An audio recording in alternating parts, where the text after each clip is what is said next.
dia a todos, bem-vindos.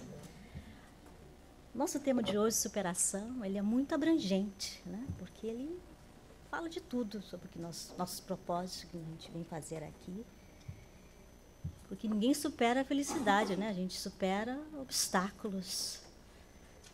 E nós superamos dentro de uma zona de conforto. Nós escolhemos ou optamos uma área em que a gente se sente mais fortalecidos e superar nossas dificuldades, né? Então, dentro da minha linha de conforto, eu escolhi abrir uma companhia. E o nome da companhia é superação.org. Um virtual, uma companhia no virtual. E toda companhia ela tem divisões. A vice-presidência de assuntos pessoais, que nós vamos abrir aqui agora. E dentro dessa presidência, nós temos departamentos de projetos, de prevenção de acidente, de saúde, recursos humanos, administrações, que ela age dentro do nosso contexto, do nosso propósito, da nossa vida, né? E mais um setor que nós temos, a vice-presidente de assuntos comunitários, porque ninguém vive só. Nós viemos aqui para aprendermos a viver em comunidade. E nessa comunidade, em comunhão, nós vencemos obstáculos que sozinhos jamais poderíamos fazer, né? Então, dentro de cada... Nós também teremos a tesouraria, que não é um tesouro, não é financeiro, é um tesouro psicológico, espiritual. E isso é o momento em que, como se fazemos as nossas finanças no final do ano, como que nós estamos, né? Então, essa é a nossa companhia que nós vamos, né, direcionar hoje aqui. Nós temos um grande exemplo dentro de projetos, que é Louise Hay. Ela é um projeto de vida, ela se fez um projeto de vida. Louise Hay nasceu em 1926 em Los Angeles, ela fundou a Casa Hay, para quem não conhece ela. Ela é uma publicadora literária e palestrante, conhecida mundialmente. Ela tem o último livro dela, Como Curar a Sua Vida, vendeu mais de 40 milhões de edições, né? Mas ela tem uma trajetória muito interessante. Ela teve uma infância muito dramática, né? Aos 5 anos, a mãe dela, muito pobre, casou e o padrasto, juntamente com a mãe dela, abusaram muito dela. Ela era uma menina, batiam muito nela. E aos 5 anos ela também foi estuprada pelo um vizinho. Então ela teve uma vida muito traumatizada. Aos 15 anos ela ficou grávida. E quando ela teve o bebê aos 16, ela botou para adoção.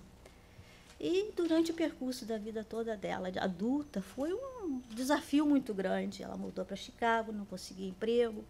E quando ela chegou em Nova York, ela conseguiu se equilibrar um pouquinho, foi modelo de várias modelistas famosas de Nova York, e conseguiu se erguer um pouquinho.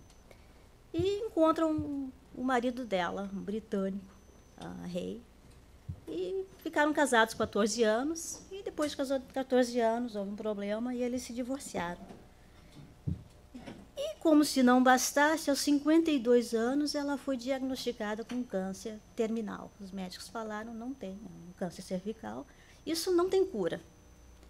Então, esse foi o que nós chamamos aqui o aha moment dela. Ela pensou para si mesma, não, eu não estou pronta para isso. A minha vida vai ter que mudar, né? Então, ela começou uma análise interna e resolveu que ela ia se curar. E, através dessa autocura, que ela se transformou essa grande publicista, né, conhecida no mundo inteiro. E através de terapias e o processo de auto-perdão, ela se perdoou quem causou os danos físicos e emocionais dela. Ela também acredita que muitas doenças físicas elas são psicossomáticas, elas são criadas dentro da mente, né? Então, se nós criamos uma certa debilidade, nós também tiramos essa debilidade, né? Um grande exemplo de superação que nós temos. dentro da nossa comunidade, um exemplo mundial que ela é, né? E também nós temos aqui um outro departamento, Departamento de Prevenção de Acidentes, que nós fazemos escolhas de como nós vamos levar a vida, né? Nós temos a Dan Carroll. Para quem não conhece Dan Carroll, ele perdeu as mãos e desfigurou o rostinho todo dele aos 2 anos de idade, uma explosão de gasolina na garagem dos pais dele. E ele, aos 6 anos de idade, fez uma escolha. Eu vou ser baterista. Durante aquelas dificuldades todas e cirurgias durante a vida toda dele. E ele falou que ele ia ser e conseguiu. E hoje ele é um renomado baterista de jazz em New Orleans, conhecido, e é também palestrante, ele fala em vários lugares do país. Uma grande pessoa, acho que o Luiz já assistiu um show dele, né? Pessoalmente, né? E quem não conhece a Malaila, né? Essa menina do Paquistão, recentemente, né? Ela foi, para quem não conhece a história dela, ela aos 13 anos escreveu um blog lá no Paquistão de direitos humanos e que todas as meninas, todas as pessoas, as mulheres deviam estudar, deviam de ler, deviam ter esse propósito maior. E Talibã, no controle, não gostou, e quando as meninas estavam na fila do ônibus, perguntaram quem é a Malaila. Se não falarem, todos aqui vão ser baleados, então sou eu. E ela levou um tiro no crânio, que passou pela espinha. E mais outras meninas também foram feridas. E foi levada imediatamente, o hospital militar levou imediatamente para o hospital, e 4 dias depois a Inglaterra pegou ela, porque repercutiu internacionalmente o que aconteceu lá. As meninas que ficaram levantaram, né, as vozes, mas como, né? E a Malaila se recuperou, começou a falar, começou a não protestar contra, ela foi a favor de algo melhor. Olha só a inteligência da menina, né? Um espírito mais avançado. E 2 anos depois ela foi na ONU, falou sobre os direitos de falar, e a frase que ficou é que ela falou: vamos pegar nossos livros e canetas. E isso, para nós, não significa muito, mas para uma população, para uma civilização islâmica, que isso não é direito de ninguém, de mulheres, né, de meninas, estudar, repercutiu e foi muito forte. E em 2014, ela ganhou o Prêmio Nobel da Paz, né, aos 17 anos de idade. Né, uma grande inspiração, uma superação muito grande e muito importante para o mundo islâmico, né? E nós também temos um exemplo aqui no mundo de esportes, a Bethany Hamilton. Ela era uma surfista, uma menina que estava no Kauai, uma ilha lá no Havaí, e um tubarão comeu, né, o braço dela, perdeu. E fez as cirurgias, mas ela não perdeu, né, aquela vontade de viver, aquela vontade de ser surfista, né? Ela é uma surfista profissional hoje. Então, ela é um grande exemplo de superação dentro do mundo dos esportes. E voltando para a nossa companhia, dentro da área de saúde, que nós temos superações que dependem da nossa vontade, da nossa condição física, né? Então, nós temos um exemplo aqui, nossos mosquitos, agora que nós temos uma epidemia de mosquitos, não é uma coisa interessante, né? Então, nós temos picada de mosquito, que causa malária, dengue, febre amarela, elefantíase. E, além de medicamentos, nós temos também certas doenças que dependem do nosso sistema imunológico. Não tem tratamento médico para isso. Então, tu tens que cuidar do teu corpo, tem que ter uma mente gostosa, né? Se voltar e se cuidar de gostar de viver, né?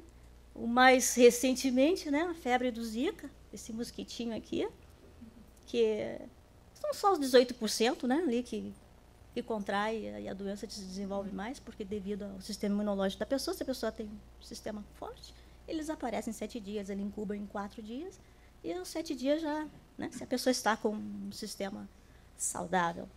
Né? Mas é porque ele está abrangendo vários países do mundo, então há uma grande manifestação sobre isso. Né? Superação pessoal, de gostar do corpo, de gostar de estar bem, de se sentir bem. Né? E passando dentro dos nossos recursos humanos, nós vamos ver que a superação ela é emocional também. Né? Nós temos o médico, o Dr. Javier Gamarra, ele é do Paraguai, radicado no Brasil, e ele fez um extensivo estudo sobre essas doenças terminais, e ele chegou à conclusão que a artrite ela vem de fundo de orgulho que causa essa transformação que a gente faz, né, no corpo. Câncer, ele vem da mágoa, do ressentimento, do ódio. E a inveja causa problemas renais. E os outros 3 de baixo aqui foram estudos de Louise Hay, que chegou a essa conclusão. Então, nós temos a Louise Hay estudando. Não é nada, não é ninguém na parte da ciência, né? E nós temos um médico comprovando isso. Muito interessante. A gente vê essa mãezinha linda aí, não é? Superando um problema. E como que a gente não olha para essa moça linda que está aqui e não emana coisas boas para ela? Né? Que ela está superando, acreditando nela mesma e superando uma coisa que ela mesma criou. E está gerando uma vida também. Né? Uma coisa muito bonita de se ver ao mesmo tempo, que não se vê quase. Né? Então, as emoções elas são de superação psicossomáticas. Nós criamos, nós curamos, basicamente. Passando para a área de administração, nós temos os problemas que vêm do espírito. São coisas que vêm de outras vidas que a gente quase não consegue entender, né? É muito difícil de entender isso, um bebezão lindo desse nascia sem pernas, sem bracinhos, né? E a Dália, né, com os 9 anos de idade, ela tem essa doença aí, que ela envelhece em tempo. Pode pegar meu óculos aí, por favor? Meu óculos. Então, ela envelhece assim, e olha a alegria que ela tem de viver. Né? Ela também vem, ao envelhecimento, ela também vem um raciocínio lógico. Né? E a alegria, o propósito dela nessa vida. Bolsa de mulher, é isso mesmo. É um verdinho aí. Então, voltamos. Agora nós já superamos as nossas emoções, nós já superamos doenças que vêm, transformações que vêm do espírito, transformações e emoções. Obrigada, Luiz. Bem melhor. Nossa. Ai, sim, né? E nós vamos passar de nossos assuntos pessoais. Eles estão falando que está baixo. Fala um pouquinho mais direito. Tá bom, obrigada. Então, a gente vê que esses assuntos todos, ele está na... Consegue? Tá bom. Todas essas superações de nível pessoal, ela depende de nós, né? Desse contentamento da gente de querer viver mais, querer viver melhor.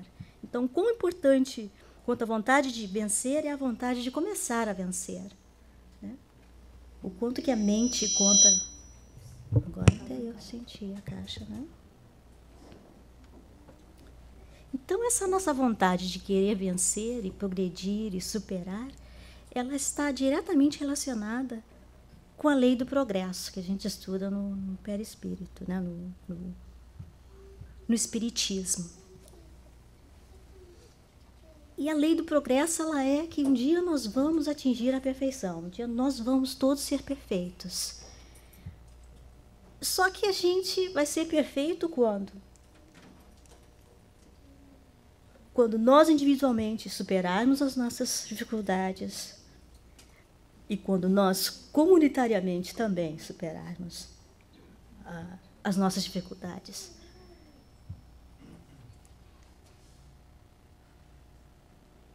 E dentro dessa divisão de assuntos comunitários, eu vou citar 3 exemplos. Que o primeiro é, como todo mundo sabe, Rio de Janeiro é uma das cidades mais lindas que tem no mundo, não é? Isso não para desmerecer os paulistas, os baianos. Não vou desmerecer ninguém, né? Os baianos, os mineiros, os gaúchos, né? O mexicano, não sei se tem aqui. Não é? Quem mais? Quem mais que eu deixei, não é? Então, o Rio de Janeiro ele tem uma beleza muito peculiar, né? Ele tem o Cristo, tem aquela Bahia toda. Ela tem pôr do sol devido à curvatura da disposição geográfica. Ela tem o nascer do sol e o pôr do sol, né? Uma coisa maravilhosa que tem uma cidade, né? Olha aqui, o Pão de Açúcar. Ela tem praias maravilhosas, aquela areia fininha que não machuca o pé, né? Tu caminha, gostoso demais, né? E se ainda não bastasse de tanta coisa boa que existe nesse estado, ela tem uma casa, uma instituição que acolhe tudo que acontece ali, né? Claro que ela é abrangente, né? Ela vai para outros estados também. Mas olha que coisa interessante, não é maravilhoso? Não dá vontade de ficar lá sempre? Né? Mas também o Rio de Janeiro nos dá uns melhores exemplos de superação comunitária do mundo. Né? O Luiz mencionou o caso de São Conrado, o caso da Rocinha, e dos bairros mais ricos, mais luxuosos que tem no Rio de Janeiro. E nós temos, então, o lado mais pobre, mais perigoso, e nós temos, atravessando a rua, qual é o nome da rua, Luiz? Estrada Lagoa da Gávea. Lagoa da Gávea, exatamente. E do outro lado, o mais milionário. Então, em termos de superação, o que isso significa, né? Então, como é que pode, né? Alguém está aqui, a maioria daqueles apartamentos lá, eles têm a piscina privada, né? Cada sacada tem a sua própria piscina, né? Então, imagina esse rapaz aí, olhando nesse luxo todo que ele tem dentro do lar dele, da casa dele. Mas olha a visão dele, que a pobreza aumenta todo ano, né? Ele não diminui aquilo ali. Então, o que se passa na cabeça de uma pessoa que tem todo o conforto material, tudo que ele precisa na vida? O que se passa? Qual é a superação dessa pessoa? De ter que levantar, olhar para sua piscina reluzente ali, num ambiente gostoso, um clima confortável, e olhar para a pobreza alheia, que é só atravessar a rua, né? Da mesma forma está quem está na Rocinha. Olha que oportunidade. Mas veja bem, essa pessoa olhando na sua janela toda quebrada, baleada talvez, e olha que vista maravilhosa que tem essa pessoa dentro da Rocinha, né?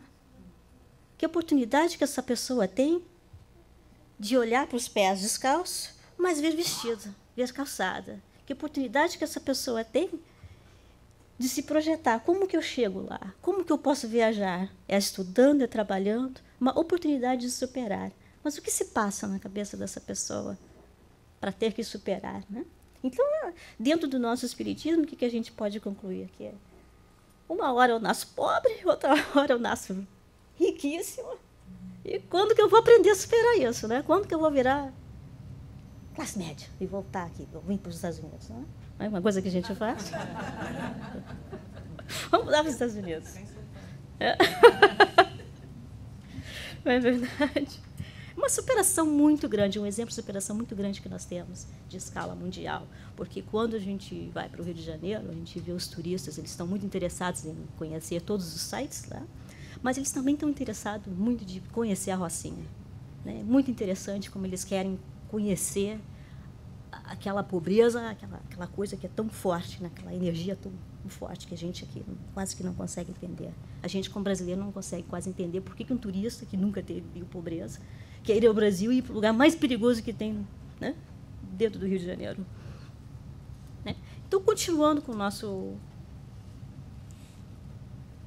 nossos eventos aqui, nós também temos um exemplo que já se passou, que era o Muro de Berlim. Para quem não conhece a história, que duvido que não conheçam, né? depois da Segunda Guerra Mundial, saúde. A Alemanha foi dividida entre a ocidental e a oriental. Em uma madrugada, a União Soviética foi lá e construiu um muro de 66,5 quilômetros numa madrugada e dividiu a Alemanha. A oriental ficou sob o jugo da União Soviética, a ocidental ficou na parte sul sobre os cuidados, né, sobre a guarda dos Estados Unidos, o norte ficou sob a guarda da França e da Inglaterra. E olha como era traumático esse negócio. Imagina se tu acordares numa manhã e não ver mais os teus parentes, não poder atravessar a rua, porque tem um muro bloqueando, né? E esse muro aqui, que é muito denso e praticamente impossível atravessar, né? Vocês podem ver, ele é forte, né? Esse muro ficou erguido por 28 anos. E para superar isso, e como derrubar? Claro que houve muitas influências internacionais para baixar isso, direitos humanos, e finalmente conseguiram rebaixar o muro. E a gente vê que a Alemanha, em 1991, que não é muito tempo atrás, a diferença que fez depois da derrubada do muro, o capitalismo reinou no país inteiro, o progresso ocupou todas as áreas, agora é uma Alemanha forte. Né? Agora o que resta do muro é isso aqui, uma lembrança, né? Que eles cultivam para lembrar do passado. Né? E a Alemanha houve uma enquete recentemente, aqui nos Estados Unidos, os melhores países para se visitar, e a Alemanha é o segundo, só perdeu para Portugal. Isso é uma pesquisa que fizeram recentemente. Então, é um exemplo de superação comunitária, em que o povo desejou se unir. Né? A comunidade alemã resolveu se unir, e hoje ela é um exemplo de um grande país industrializado. E agora a Alemanha também acolhe os sírios, né? Os muçulmanos. Né? Um exemplo muito grande, né? de país avançado que nós temos. E mais um exemplo que nós temos de superação dentro do contexto religioso ou muçulmano. Brunei é um paizinho bem pequenininho entre a Indonésia lá e a Malásia, que conquistou a independência britânica em 1974. E é interessante que nós vemos aqui que as mulheres de Brunei, elas podem ser comandantes de aviões. E não o fato de serem mulheres, mas pelo fato de que as mulheres não têm direito dentro da comunidade teocrata, né? Que a religião domina tudo, a sociedade, a política, o sistema econômico. Então, esse é um país pequeno. Depois da independência britânica, a economia deles avançou mais de 50%. De 1990 a 2000, eles agora são um país industrializado, porque exploraram a indústria petrolífera e conseguiram atingir um nível de um país desenvolvido. E com isso veio a evolução também. Agora as mulheres também podem ser comandantes de voo. Isso para o mundo muçulmano é muito grande, é um exemplo muito, muito forte de superação. Né? Elas são exemplos agora que todas as mulheres muçulmanas também podem comandar seus aviões. Né? E muito mais. Então, são 3 exemplos que a gente teve comunitário. E nós vamos passar de assuntos, de eventos, para planejamento. Toda companhia tem que ter um planejamento, né? Tem que ter um processo. E dentro desse processo de planejamento que nós estamos, e da Lei do Progresso, na questão 779, o homem se desenvolve por si mesmo, naturalmente, mas nem todos progridem simultaneamente no mesmo modo. Dá-se, então, o que os mais adiantados auxiliam o progresso dos outros por meio de contato social. Mais uma vez, a gente comprova que sozinho ninguém faz nada. Né? Nós precisamos. E esse o que está aqui dizendo aqui, o progresso, na verdade, é que para a superação pessoal e comunitária, nós temos a evolução planetária. Todos nós contribuímos para a evolução planetária. Claro que isso é uma organização de nível superior, né? Nós não sabemos, nós não temos condições ainda de conceituar o que vai acontecer no planeta. Nós só sabemos que a gente tem que estar aqui, superar, aprender a ser bom, aprender a amar, aprender a superar os nossos falsos obstáculos, viver em comunidade. A comunidade, então, progride, ajuda outras comunidades, e assim vai desenvolvendo a evolução planetária, né? Passando dentro do planejamento, nós entramos na área de produção. E na área de produção, nós temos que aplicar aquilo que nós planejamos, né? E dentro de um exemplo da área de produção, vou dar mais um exemplo aqui. Quem não conhece a MAD, talvez muitos pais aqui que têm filhos na escola conheçam, né? Mas é a história de uma mãe, Carrie Lightner, na Califórnia. E a Carrie Lightner, desculpa,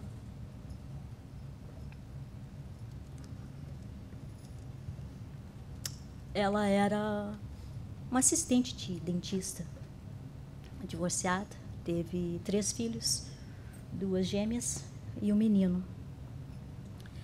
E um certo dia, uma das meninas, a Carrie Lightner, saiu para ir um grupo de jovens, e um motorista embriagado a atinge e a menina desencarna.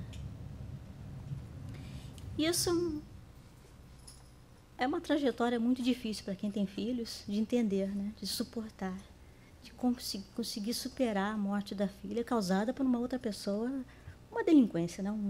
Um erro humano também.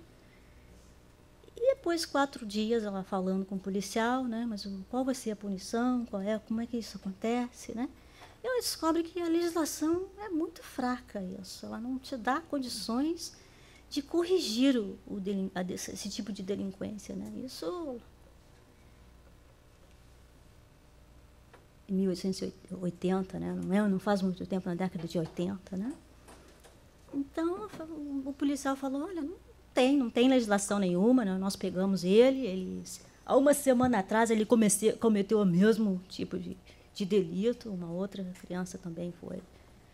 Então, ele já tinha uma ocorrência, né, com o mesmo tipo de acidentes, né, que ele havia causado. E a Carrie Lightner teve uma reação de superação elogiável. Porque, juntamente com uma outra mãe que também tinha havido a filha acidentada por um motorista embriagado, a filha estava paralítica em casa, elas se juntaram e foram para Washington para saber o que a legislação podia fazer, né? Então, ela fundou o MAD, Mothers Against Drunk Drivers, que era o nome que ela fundou, né? Essa é a Carrie Lightner, a filha dela, aos 13 anos, uma menina bonita, né? Desencarnou. E, por sinal, o Clarence Bush, que foi o rapaz que atingiu a menina, pegou 21 meses de prisão, né? Ele saiu, e esperamos que ele esteja recuperado, né?